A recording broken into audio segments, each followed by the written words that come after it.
perfect record is on the line. Coming up this weekend, the future Machado Garry gets his first shot at a ranked opponent in D-Rod Daniel Rodriguez. A big-time matchup on the main card of UFC Charlotte, the 4th ABC card. When you look at this one, Matt, for Machado Garry, first round against Song Kenan. Everybody counted old Song Kenan out. We talked about him glowingly on the channel. Chance. And in the first round, he stunned Machado Garry. Dropped him down to the mat, and it was looking like it was all going to be Song Kenan. Second round, the rally back from Garry. And then in the third round, Garry was able to go out there and finish Song Kenan. So a very impressive kind of come from behind, if you will, type of win for Machado Garry. But listen, he's taking on Daniel Rodriguez. And if we know anything, he's got a little bit of another thing coming. You could say that he's going to be in the face of a hurricane west wind, if I can quote one Canadian legend.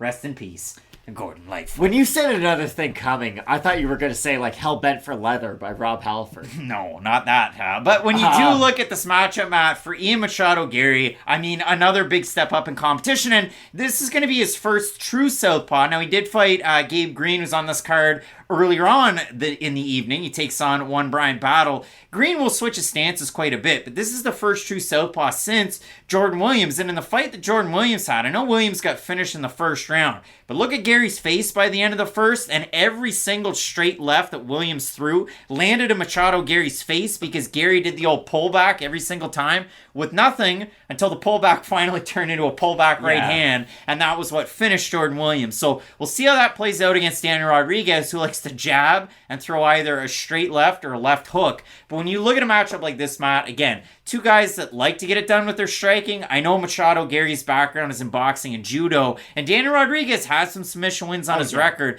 But when you look at it, like for Rodriguez, the left hand injury, the elbow infection, and then Rodriguez, who was supposed to take on in March, Gunnar Nelson, but had to pull out due to undisclosed reasons.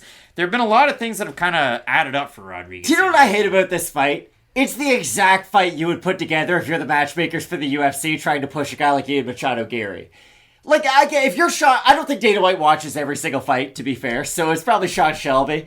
If you're Sean Shelby, you're going, okay, Ian Garry, what's he really good at? He has great boxing. He is a very devastating puncher when he's able to land his strikes, but he is susceptible to getting hit by the big shot. Who is a very good test with a decent-sized name, who's fought some big names himself, who would be a great launching pad to get Garry into the rankings?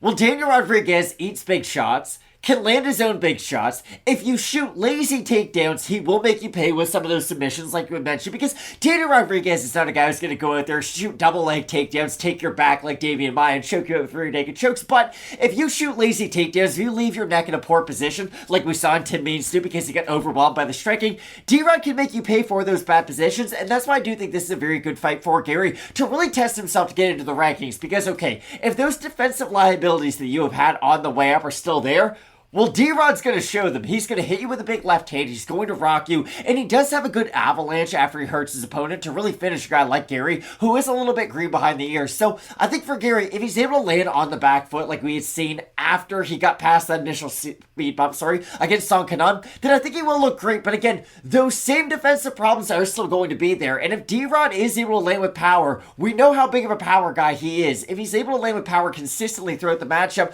I will be curious to see how Garry deals with the pressure, because that's the thing. If Garry is uncomfortable on the back foot and he's not able to land his counter shots, maybe he could shoot one of those lazy takedowns into a guillotine from D-Rod. Yeah, it's going to be really interesting. Again, I think injuries are a pretty big factor for Daniel Rodriguez. And he's 36. You looked at it, and he hasn't really been hit a ton. I know, like, this fight against Dwight Grant, he got dropped at the start, and then he came back and he finished him. He's had to rally in some of these fights, but the last two fights for Daniel Rodriguez, I mean, you go through the last three. He finishes Kevin Lee's UFC career. Kevin Lee got re-signed, but he doesn't have any fights booked. So he beats Kevin Lee by decision. He looked really good in that fight. He goes out there against Li Jingliang. Majority thought Li Jingliang had won the first two rounds. The third round was competitive. Rodriguez gets a split decision win. And then he goes out there and fights Neil Magny.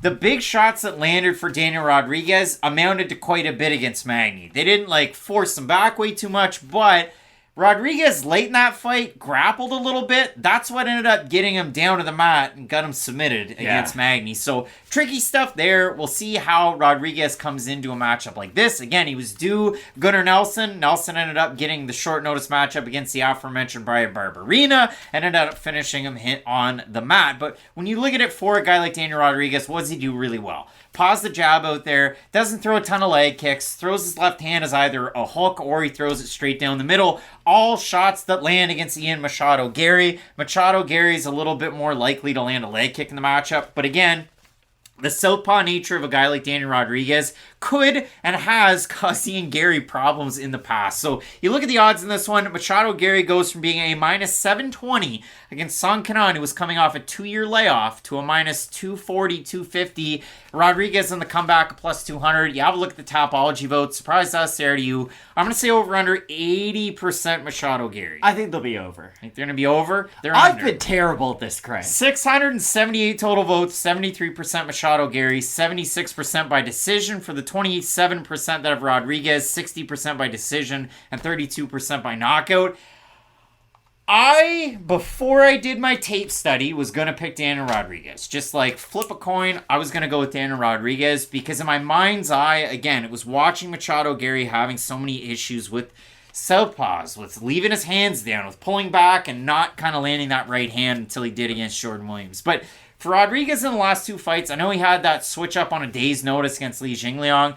He got tagged a lot. I thought that Rodriguez held his hands up quite a bit more in some of his fights. He will in the first round, but then after that, they're kind of chopper stance like Carlos Ulberg in some of his fights. They get low, like Blood Diamond holds his hands really low when he wants to strike. Rodriguez will do that a little bit, and Rodriguez can get hit in the pocket in some of these exchanges. Would I be surprised if Daniel Rodriguez won? Not at all. Not at all. But for me, I will go with Machado Garry landing a little bit more, but we will see in this one. I think it's going to be a really gritty fight while it lasts. I think it will. My big problem with picking D-Rod is the thing that should give him the most success is also going to make him most liable of getting hit. And if he is opening himself up a lot, we have seen Garry land really crisp shots on the back foot. I know he is.